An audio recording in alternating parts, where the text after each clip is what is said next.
nesse conjunto de dúvidas que está virando a nossa análise do universo, há algumas certezas aí que a gente pode pegar. Pelo menos a gente já viu uma marca de tempo. Há aqueles, inclusive, vamos ver daqui a pouco, que acho que o conceito de tempo pode até mudar. Mas, concretamente, eu vi um exemplo uma vez, Martim, de que nós teríamos uma quantidade de astros, né, genericamente falando, equivalente a grãozinhos de areia das praias todas que existem. O que é que dá para dimensionar, concretamente? Pois é, vamos falar de coisa assim bem concreta, né? Número de estrelas. Estrelas é algo que a gente vê à noite.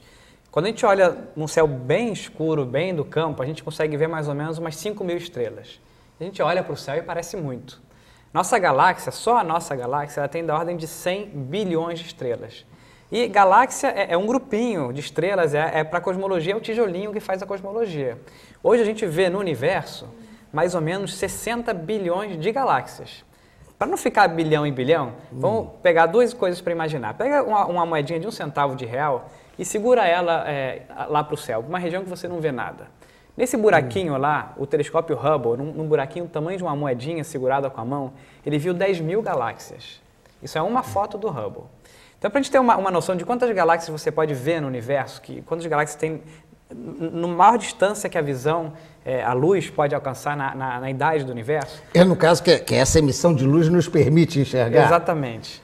Seria da ordem de, como eu falei, 100 bilhões de galáxias em 100 bilhões de estrelas em 60 bilhões de galáxias. Imagina agora uma colherinha de areia.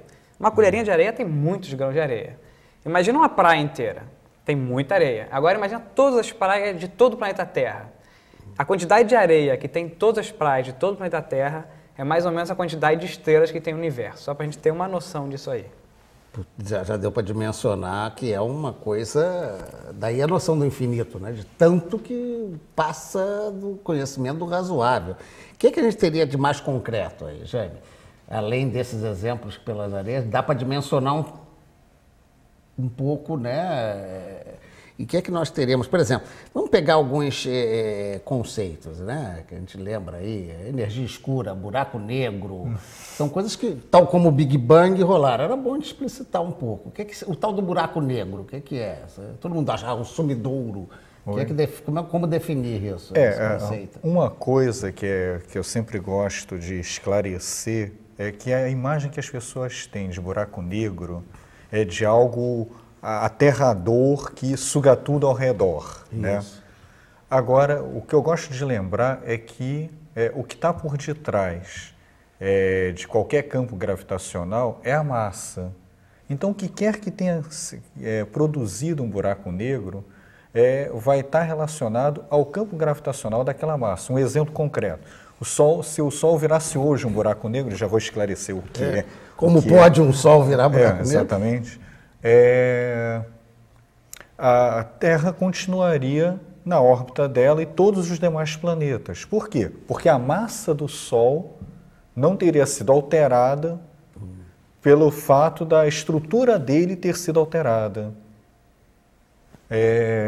Então, o que a gente imagina é o seguinte, a gente consegue estabelecer um limite para dentro do qual, se eu coloco uma dada massa, isso vai gerar uma condensação? Não, vamos dizer assim, um corpo cujo entorno a luz, ao invés de, se você atira um facho de luz, a luz, ao invés de tentar sair em sua direção, ela vai retornar em direção a esse centro de massa, certo? Até que a distorção é tão limite que ela nem escapa, nem vai novamente em direção ao centro de massa. Ela fica aprisionada numa última superfície de aprisionamento. A essa última superfície a gente chama horizonte aparente, ou horizonte de eventos, dependendo da estrutura que você tenha por detrás. E essa descrição é dada pela mesma teoria que é aquela com a que a gente faz cosmologia hoje, que é a relatividade geral do Einstein. Mas sim, mas para eu gerar isso, é preciso eu ter compactado muito uma dada massa. Para o Sol virar um buraco negro, por exemplo, eu teria que compactar o Sol, que tem hoje um diâmetro da ordem de 1.400.000 quilômetros, para, ou seja, um raio de 700.000 quilômetros, para um raio de 3 quilômetros. Tá? E como isso poderia acontecer? Na verdade, com o Sol não pode acontecer, mas com estrelas de maior massa que o Sol, sim. A gente tem determinados limites para estágios finais de estrelas. Estou me estendendo muito. Não, eu estou querendo ver onde você vai chegar, porque você você mesmo falou da teoria do rasgo, que era uma expansão, agora você está vindo para um processo de compressão. Poxa, daqui a pouco eu não me perco aqui. Agora eu vou trazendo o buraco negro de volta para a galáxia. Porque hoje em dia acredita-se que um grande número das galáxias, inclusive a nossa, tem um buraco negro no meio. Como o Jaime destacou bem, não quer dizer que esse buraco vai sugar as estrelas que tem na galáxia, de jeito nenhum. Está lá o buraco negro no meio e estrelas girando em volta desse buraco negro, como se fosse uma estrela grande. Não é nada que se perde, é uma condensação oca, digamos? Não, essa ideia que você tem. Oca não, porque a massa está lá. De que forma, a gente não sabe de fato. Porque você, da mesma forma como a gente não é capaz de falar, chegar exatamente no instante zero do universo, a gente não consegue chegar na massa exatamente compactada para um ponto, porque o próprio limite de distâncias para escalas muito pequenas deixa de fazer sentido. Complica. Vem cá, deixa eu ir para... Deixa eu esclarecer. Não, vai lá, tenta socorrer a gente. Porque você falou do rasgo e da compressão. Em geral, a gravitação, a gravidade é atrativa, né? Tudo, se a gente larga a coisa, ela tende a ir para a Terra, né? Então, a gravidade, normalmente, ela é atrativa, ela tende a atrair todas as massas. Então, o buraco negro é uma coisa que segue essa lei, essencialmente. Né? Você tem uma determinada estrela, por que a estrela fica em equilíbrio? A tendência é tudo ser atraído, né? Mas está acontecendo um monte de explosões lá dentro da estrela, então existe uma pressão para fora que compensa né? Essa atração gravitacional. Quando esse combustível termina, o que acontece? Aí essa massa começa a se atrair, e dependendo se tiver massa suficiente, ela fica extremamente condensada.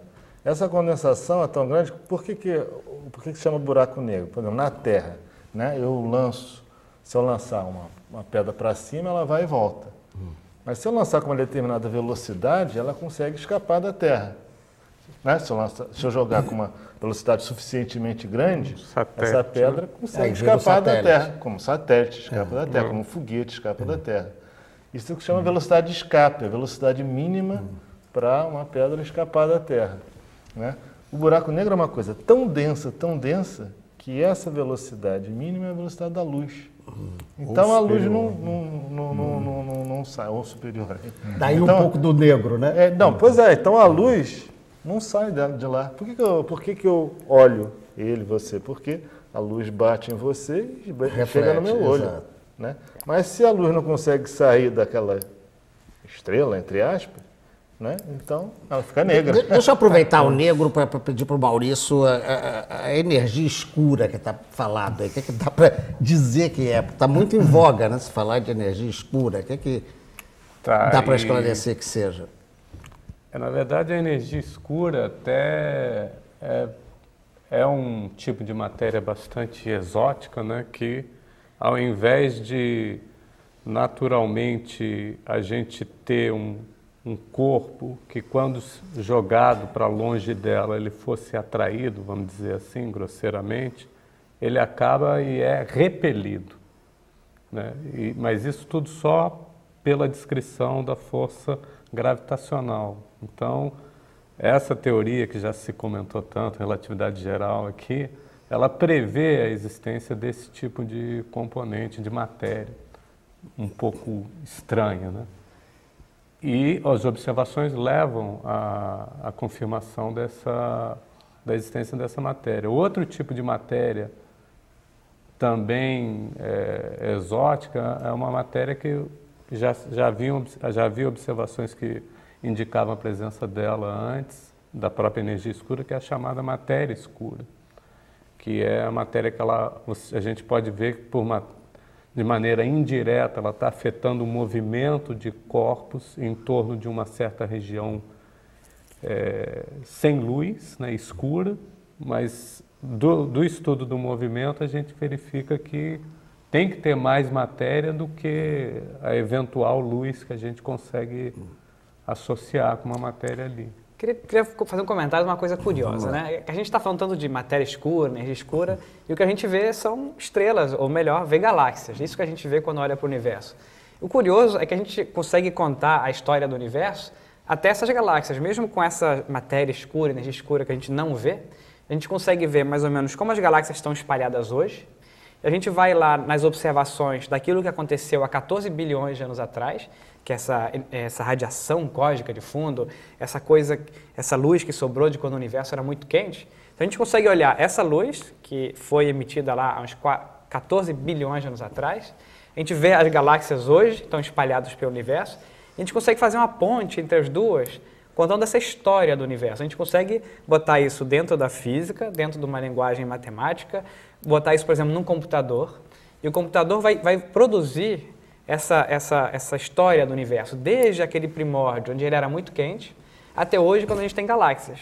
Embora a gente não sabe produzir exatamente uma galáxia no computador, como se fosse uma galáxia real, a gente consegue entender esse processo, quer dizer, desde o universo bem lá nos primórdios, há 14 bilhões de anos, até hoje, como é que ele foi evoluindo, formando grumos, e esses grumos geram de galáxias. E no meio a gente bota nessa receita de bolo, que a gente tem o bolo lá, a gente olha para o universo e a gente vê o bolo pronto. Só complementando o Martim, existem inúmeros fatos observacionais, entre eles a própria expansão do universo que foi observada, que a teoria de Einstein, a cosmologia, consegue explicar de maneira perfeita, entendeu? De maneira bem compreensível, pelo menos para vocês. Deixa eu aproveitar.